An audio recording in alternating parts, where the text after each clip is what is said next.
The CBS Evening News with Katie Couric begins an in-depth series, Afghanistan, the road ahead. And Katie is with us live in the studio this morning. Good morning. Hi, Harry. This series now, so important. What are you trying to undertake here? Well, I think it's clear, Harry, as you well know, that Afghanistan is at a crossroads, and U.S. policy is as well. The president is meeting with his advisors to figure out the road ahead, and that's what we're going to be looking at. But we want to give the American public a real understanding. It's been 8 years.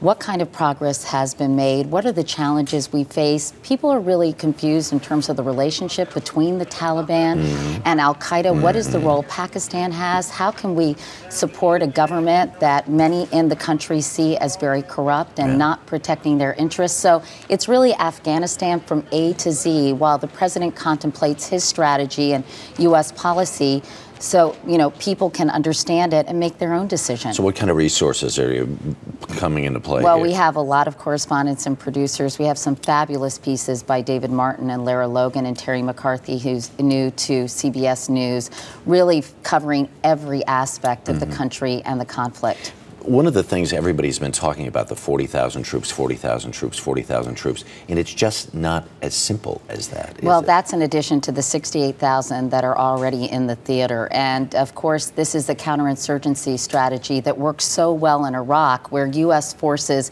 really integrated with villages and cities. And then, of course, you had the Anbar Awakening, where you had a huge group of Sunnis joining forces with U.S. troops and the U.S. military. By Americans, right. But, you know, we don't really have that kind of ally in Afghanistan. It is a huge country, just expansive. The terrain is really difficult and problematic.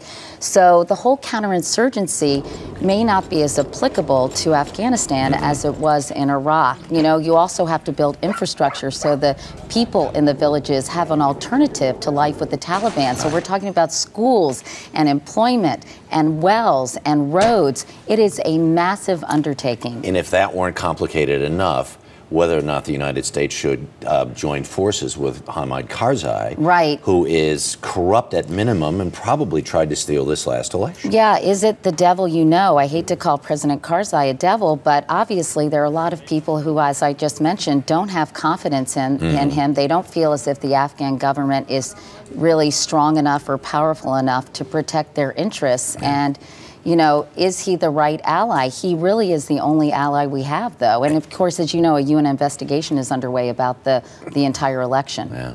Katie, thank you so much. Do appreciate it. Don't forget to watch Katie tonight as they begin a 3-day in-depth series, Afghanistan, the road ahead, on the CBS Evening News.